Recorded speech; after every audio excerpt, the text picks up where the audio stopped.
One of the most satisfying feelings as a cyclist are catching those lights green when you pass them.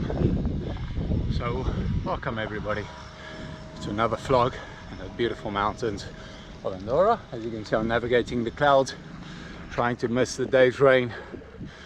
I only managed to get my bike pulled up quite late. Yes, I'm back on my BH. As you can see, long story, I'll explain. Stay tuned.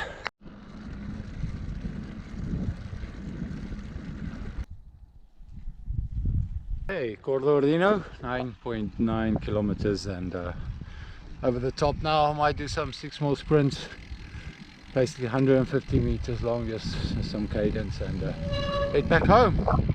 I lost my GoPro here as well, so when we were hiking,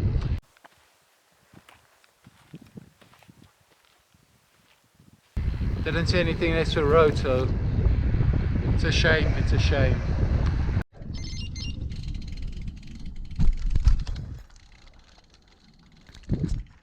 Okay, so I quickly asked you if they saw a GoPro or someone handed it in, but no luck, no luck.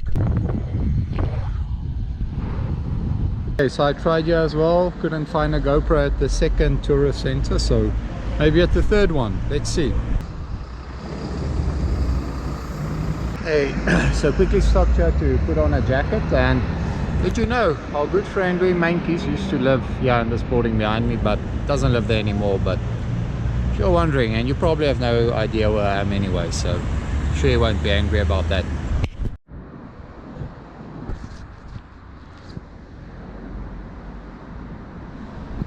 Okay, so to end of the vlog, I promised I would explain. I've got my bike back. So what happened is, long story short, is after Volta Portugal, remember I was doing heat training in in Valencia, and went directly to Portugal and left all my bikes and equipment, everything in Valencia.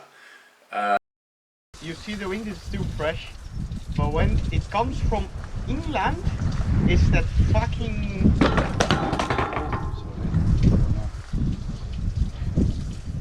It's that fucking like a breath of warm, hell. huh? Hmm? Warm. Yeah, because it comes from somewhere. So when after Portugal I came straight back to Andorra, which meant I had nothing in Andorra. So on that note, I kind of knew that there's no one in Valencia that can send my equipment and everything for me. The whole team's at Vuelta España. So I basically just went to a bike shop and quickly bought a bike just to train with for a couple of days. Yeah, so it was a bit of a mess. Finally my bike arrived, and what then happened is I always take my seat post with me to the races. So as usual, when I left for Valencia, I took my seat post with me, but the Di2 battery was stuck at the bottom when I took it with. And so when I came back and I asked for my seat, the mechanic gave me one on bike 2, and I was like, well, I'm fine with that, just give me any one, I'm happy. And I knew I would then just try and find someone to send my stuff from Valencia, but remember, there's no one in that apartment. And yeah, got here, and I was like, eventually after 2 weeks, my agent was able to go to the apartment and send my bikes over here. And when it got here, I was like, oh man, there's no Di2 battery. So then I had to wait for another part, for another battery, so the team sent me a Di2 battery. But on that note, when that arrived, the seat post clamp that obviously prevents the seat post from falling into the frame, also when it was sent, yeah, got lost somewhere because it sits really loose. So it was kind of a disaster 3 weeks after Volta Portugal, and through all of that I kind of also decided to finish my season, because I just couldn't train properly. I only managed to find a bike quite late. I was like, well, I can go rent a bike, but then I just decided to buy one because it was so expensive to rent one per day. So now Monday might even ride that bike because it was too small anyway for me. So you can imagine what a logistical mess it eventually ended up to be, unfortunately. But yeah, all good. It has been a really long year. I didn't really rest in 2020 after Volta España. I went straight to South Africa with Gran Fondo, kept on training. So it's been like almost a 1 year and 8 month season about. So we're content having to have ended the season a little bit early, but mentally and physically it was really needed. So that's the whole story behind it all.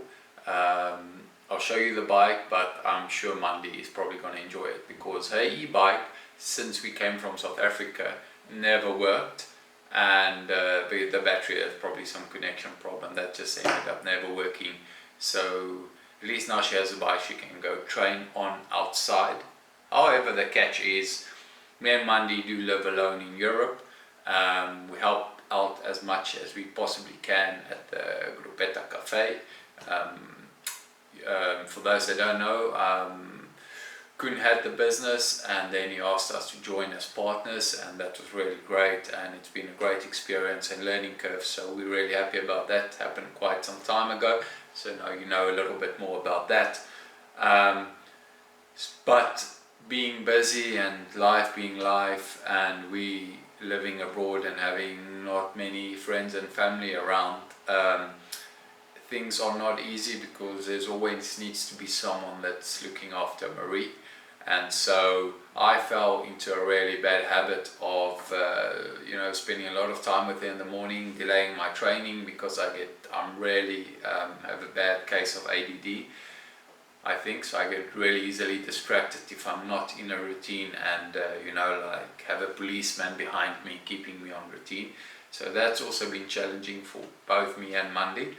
So challenging times, but hopefully we've managed to get a passport and we can go visit friends in South Africa. I think mentally both of us need that. It's been tough, I have to be honest, and there's a lot of stories I'll share with you guys, so you can imagine how crazy everything has been. So let's see what happens. Oh yes, the GoPro I lost. Did some research. Not going to go with the GoPro Hero 10, it's really expensive and I'd rather save the $180 and I got the 9. So I did have the 6, I skipped the 7, got the 8, lost the 8, skipped the 9, that was my plan. But then after a lot of research I decided on getting the 9, and I'll be testing it and hopefully bringing some good footage. The big reason I got it, I need it for some recording at my Gran Fondo in South Africa.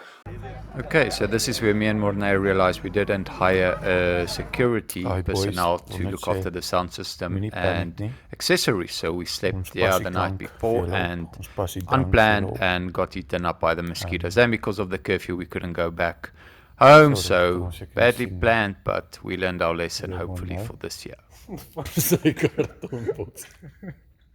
Ik het 'n broek hier my kop om my oë toe te maak. So. Okay.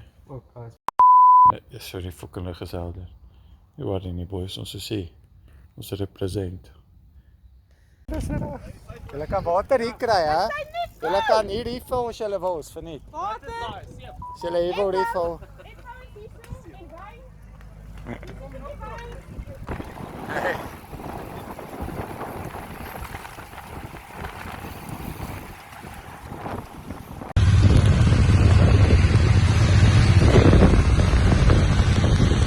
As hy allowance.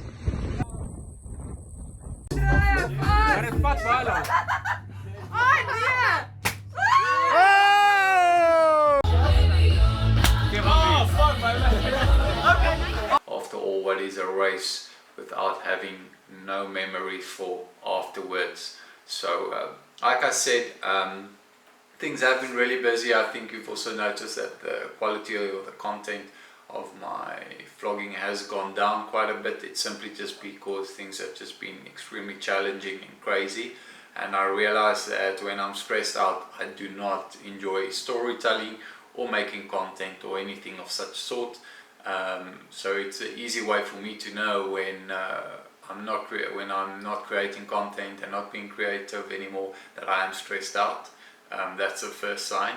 So sorry about that, but we're still going, and I hope you guys enjoy the footage. This content was shot on GoPro Hero 6, So, but it was a little bit dirty. I can probably change the lens. I've had that GoPro Hero 6 for a very long time, but quality is still pretty good. Sounds okay, and that's all for today's vlog. It is raining outside. I've got 2.5 hours.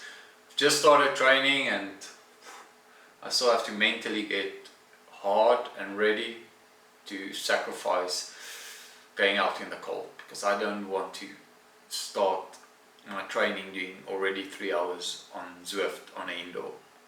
You know what I mean.